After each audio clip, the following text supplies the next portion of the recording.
Eu sempre gostei muito de aviões e toda a vida estive muito ligada a desportos cheios de adrenalina e atividades radicais. Faz como? Bodyboard, motocross, bem, bodyboard então, ia com o meu irmão todos os anos para o Havaí, surfaram das grandes e... Sem medo? Sem medo. Sem medo. O meu pai, fazíamos rafting, rapel, ski, snowboard, fui instrutora de snowboard, por isso sempre estive muito ligada a desportos ditos radicais, desde muito nova. Uma vez entrando em aviação, a acrobacia quase que era uma obrigatoriedade no meu caminho, não é? E então, desde o primeiro voo da acrobacia, que ficou muito delineado na minha cabeça, que era um sonho que eu queria seguir. Mas tive que evoluir como piloto, tecnicamente, que estabilizar como piloto de linha aérea, porque a acrobacia requer muito treino, dedicação e, acima de tudo, custos que eu não podia suportar em início de carreira, tinha que investir na minha carreira. Então demorei alguns anos até poder conseguir reunir as condições para poder pedir um empréstimo, comprar um avião. Não foi fácil, não é? E tive, óbvio, a ajuda dos meus pais a apoiarem-me de outras formas, não é? Nunca teve pontos de desistência, ou seja, alturas em que pensou, não, isto vai ser difícil, vai ser impossível. Impossível nunca. Não? Pensei, isto vai ser difícil, mas impossível nunca. E quando estava à beira de desistir, o que é que a fez nunca desistir? A paixão que tenho por voar. Mesmo com todos os sacrifícios que tem que fazer? Mesmo com todos os sacrifícios, vale imensa pena.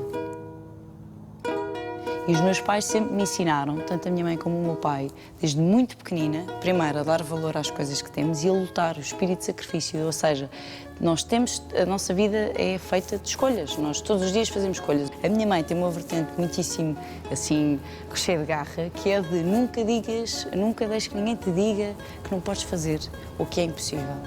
E isso, sim, levou-me sempre a acreditar que, mesmo nos momentos mais difíceis que eu tive este ano, por exemplo, com uma falha de motor, que foi um momento muito difícil, não só o momento em si e a parte técnica, como tudo o que vem daí.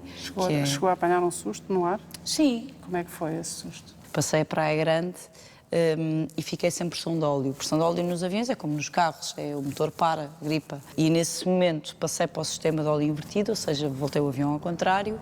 Mas é preciso ter a presença de espírito para pensar que existe um sistema de óleo invertido, claro, e que existe essa hipótese. E o sistema invertido ainda me dava um bocadinho de pressão, mas para ter uma ideia dava-me... Normalmente tenho 80 PSIs e estava com 10.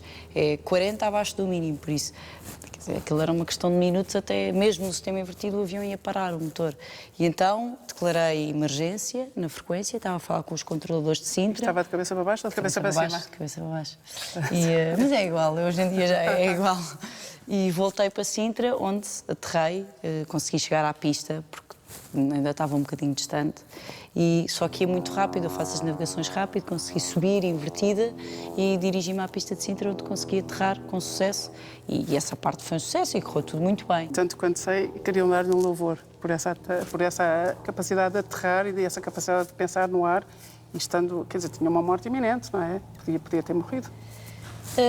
Sim. Já sei que nunca vai dizer que sim. Não, pois não. Vai sempre transformar isso, mas podia, não é? Sim, podia ter não corrido bem. Em última análise, podia ter saltado de paraquedas, saltar. Mas tinha tempo? Tinha. Estava suficientemente alta. Estava. É?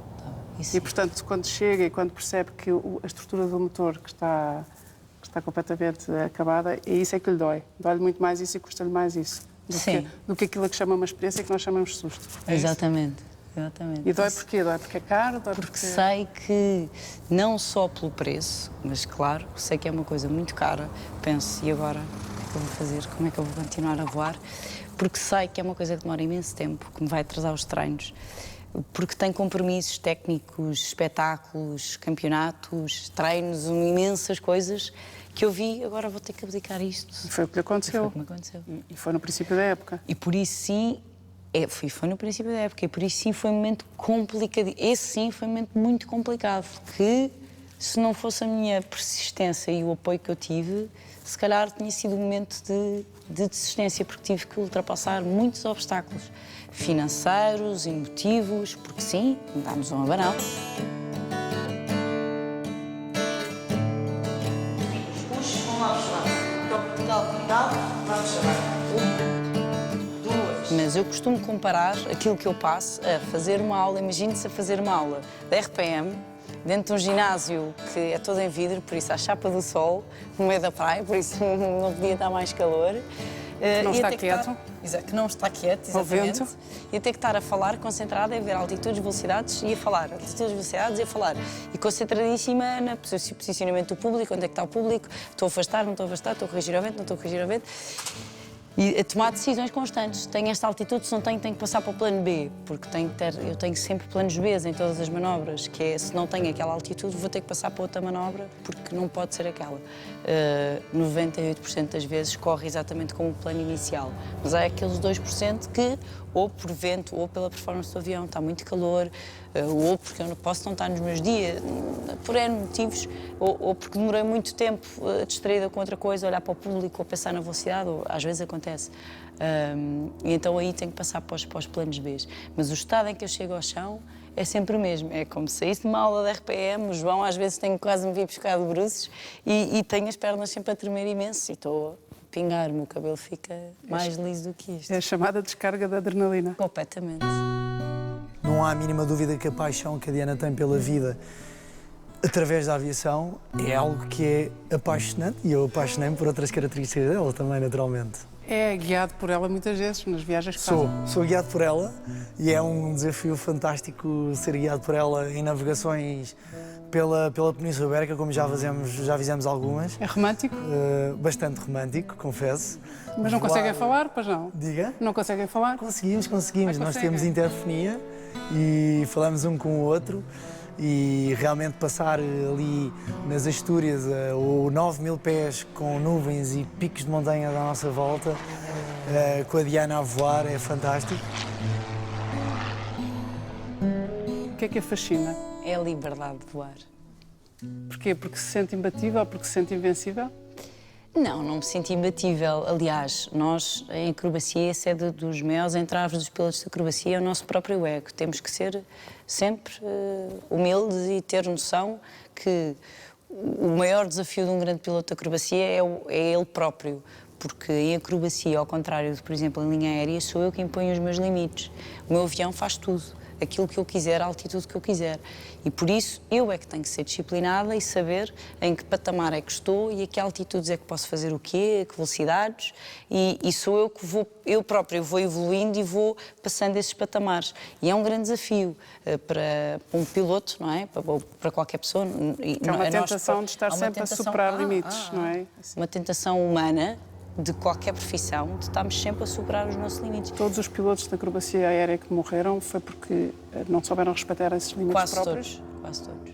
Não há malucos na acrobacia aérea? Mas não há malucos na acrobacia aérea. Ao contrário do que as pessoas pensam, os voos, por exemplo, comerciais, as coisas estão todas programadíssimas, os aviões, os pilotos, temos tudo muitos limites, aquilo está exatamente estudado e fazemos exatamente assim.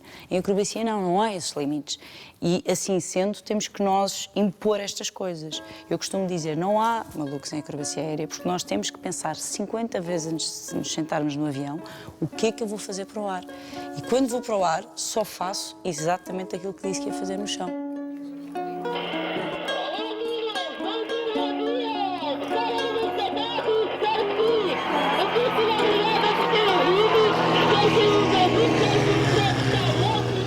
O meu espetáculo é para o público, por isso é a diferença entre piloto de espetáculos e piloto de competição. Piloto de espetáculos eu estou a voar para alguém, a competição é para mim, os espetáculos é para os outros. E é isso da aviação que eu adoro, é o poder dar aos outros o prazer quase quando eu falo com as pessoas, a meio do espetáculo. Como é que faz isso? Isso é fabuloso. Falo através do rádio e agradeço. Como é que consegue ter concentração para falar com as pessoas e ainda por cima estar na performance? Estou concentradíssima, mas por outro lado as coisas já me saem quase instintivamente, porque eu as treino tantas vezes no chão e por isso a parte do voo é instinto. Eu faço as manobras umas a seguir às outras, exatamente como treinei no chão, por isso aquilo é quase instintivo. A parte da velocidade... Falar com os outros, é assim uma espécie de não resisto a partilhar, é isso? Exatamente, não resisto, tenho que vos agradecer imenso o facto de terem vindo, de terem saído das vossas casas, estarem à chapa do sol, ou estarem neste frio, ou estarem neste vento, ou estarem... que as pessoas gostam de sair de casa, não é? Você percebe que isso tem um impacto fabuloso nas pessoas, ou ouvirem a sua voz enquanto está no ar? Percebi, comecei a perceber depois de eu a seguir aos espetáculos venho sempre ter com o público. Pessoalmente, saio do avião, fecho as coisas e vou falar com as pessoas. Ainda com as pernas a tremer. Ainda com as pernas a tremer. E depois vir falar com as pessoas e dizer se eu estive ali, gostaram do meu espetáculo, querem que eu volte, o que é que não gostaram, as crianças são fantásticas. Como é que conseguem? São multidões de pessoas que têm curiosidade, que esperam por si. Isso às vezes não é difícil para si, não? É cansativo, é muito cansativo. Muito exigente. Porque depois de um espetáculo, de sair no estado em que eu saio fisicamente, cansaço psicológico, etc. E como aconteceu, por exemplo, em Vigo, que tive quase 2 horas a dar autógrafos na praia, falar com as crianças e com os adultos e tirar fotografias, é cansativo, mas é tão gratificante. Mas para isso, não é? É para isso que trabalha.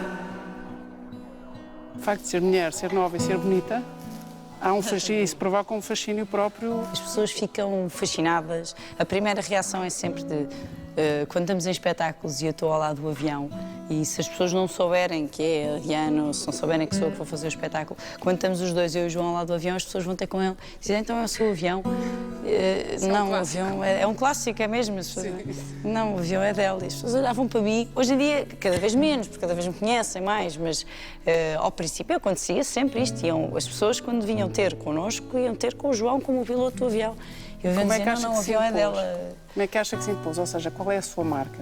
Eu acho que, acima de tudo, e eu sempre tentei passar isto a toda a gente, primeiro a disciplina e a dedicação pela paixão, ser apaixonada por uma coisa que faço. Muito do que sou como piloto foi o João. O João, como pessoa, nasceu tecnicamente para a aviação e tem nele próprio um piloto fora de série. E, portanto, o João não é só o amor da sua vida, e estão casados, são um casal, como é uma pessoa que lhe dá imensas asas para os seus voos. Imensas. Se não fosse ele, nada disso seria possível.